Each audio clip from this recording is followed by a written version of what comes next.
I think you're completely right. I think it's not only a waste of money, these things end up vandalized at almost every opportunity, which means more public cash at later times to repair them. They wind people up the wrong way. And worse than all of that is the fact that what they do is they actually pit minority groups against each other. You have disabled people who are not even being consulted by local councils Yeah. who put up these crossings and then are told subsequently, post fact, we'll do a consultation to ensure you can cross the road. Now, I'm afraid I think that the safety of disabled people being able to cross the road trumps anyone's feelings to feel affirmed or warm and fuzzy inside. Indeed, yeah. Police horses, apparently, I mean, they need to know where a zebra crossing is. They don't understand them either. So coppers are saying they're a safety hazard. Also, motorists and pedestrians generally. They go, what's this sort of weird rainbow painting across the road? They don't know what it is. And it's just like, I'm all for supporting the LGBTQ plus community, but I don't need you to do it with road markings. I mean, this is just bizarre, isn't it? Yeah, and I mean, look at the real situation here, Kevin. Every time we ever hear from an LGBTQ charity, most of them are saying, and rightly so, that there's no mental health support. So why not spend the money from these crossings and repairing these crossings and maintaining them on mental health support for young LGBTQ kids? Instead, what they're doing is they're virtue signaling rather than actually focusing funds on things that actually matter. And I also think that this kind of display of woke credentials comes from a position of a kind of inferiority complex that these councils suspect that you and I might fear that they don't support gay people, the LGBT community. They fear that unless they have these theatrical displays of support, somehow or other will think they're homophobic. Well, Mhm. they don't really need to worry. I tell you what I think about, everyone I meet, everything I see. I assume they're not homophobic. I assume they're not racist. I assume they're not prejudiced. If their subsequent behaviour proves otherwise, so be it. But I don't automatically think people are awful and prejudiced. So you don't need to start painting the roads to show me what a great guy you are or what a great counsel you are. Do you see what I'm saying? Oh, absolutely. And I think there's also a case here of the lady doth protest too much. I'm slightly Yes. wary. I'm very wary of people who constantly say, oh, well, look, I've painted the pavement, therefore I must be a good person. I absolutely think that's not the case. But there's another really important issue here about these are contested issues, especially, the trans flag that has been painted is a very contested issue. What other groups are going to be allowed to paint pavements? Because you have plenty of other minority groups. And as well, if you have the Metropolitan Police recognising on their website, as well as the College of Policing recognising 72 genders, at what point do we say that something's illegitimate and they can't have a crossing? This opens a minefield rather than actually focusing on important issues. Well, talking of the Metropolitan Police, we were just watching on Talk Radio TV two of the horses, policemen on horses, going up to the Rainbow Crossing, and it's actually quite disturbing. The horses are really freaked out. They do not. They're rearing up. The officers are having trouble controlling them. They are anguished by all this. I mean, this is just mad, isn't it?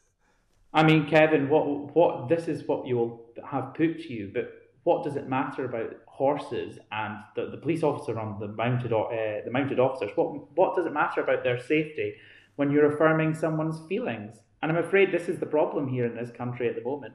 Too much thought about certain people's feelings and not enough thought about safety and operational matters. Yeah, this obsession with again, it feeds into this obsession with showing your support for the LGBT community, which, by the way, I utterly support that community. I'm sure you do too. I think any decent citizen of this country would do that. But this obsession with various organisations showing it is becoming weird. I mean, what about those police cars recently? They painted a load of police cars in rainbow colours. These were cars that went out to enforce the law. Coppers driving around in rainbow-coloured police cars as a gesture of support for the LGBTQ plus community. It's just not necessary, is it? Well, it's getting even beyond that, Kevin, because what we've actually seen is the police actually quoting laws that don't even exist because they have been advised by Stonewall and other charities. For example, they quoted the Equality, Diversity and Inclusion Act. This act doesn't exist. It's the Equalities Act 2010 that has 10 protected characteristics. And yet they are quoting an act that doesn't exist to justify schemes that are utterly mind-boggling.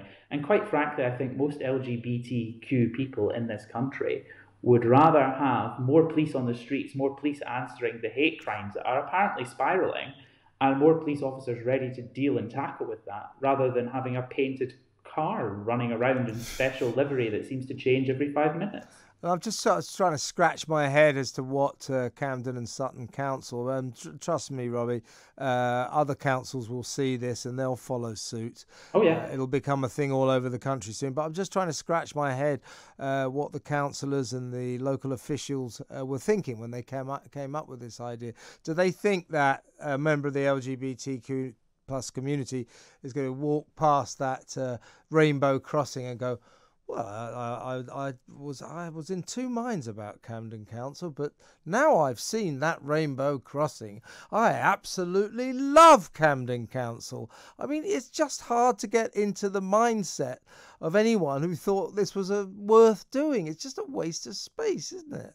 Yeah, and worse than that, I think a lot of these councils are trying to appease what is essentially a woke set of values, this woke set of values that they will never please these people. I tell a lot of these people, you will never please them. They will never be happy with you, that you can never be pure enough for the Inquisition. So what they try and do is they try and make these meaningless virtue signals to say, look, you know, we are nice people. And this is the problem, that a lot of the very, very angry activists who demand this sort of thing are never going to be happy. You can never satiate their hunger. So don't bother. Don't bother with the pointless gestures. Yeah, it's like sort of walking around the streets with a big sort of sandwich board on saying, you know, I've never been to prison, or I don't break the law, I don't beat people up. Well, you're not supposed to do any of those things. And message to Camden and Sutton Council, you're supposed to support the LGBTQ plus community. You don't have to have these demonstrative, silly displays of it. I mean, I suppose I would kind of vaguely go along with it if it wasn't for the fact that it's causing all sorts of problems. And if I was a pedestrian walking along, I'd go, well, what are those coloured paintings on the road supposed to mean? Am I allowed to cross here or not?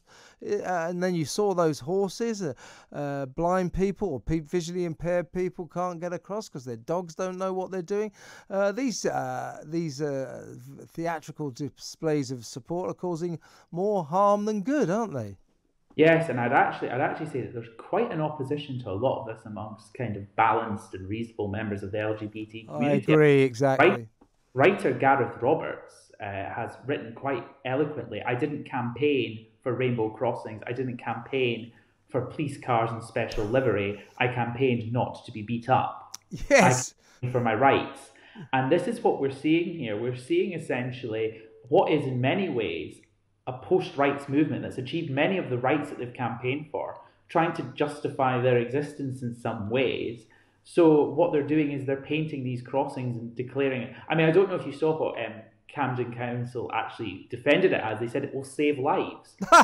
I'm afraid more cops on the streets save lives.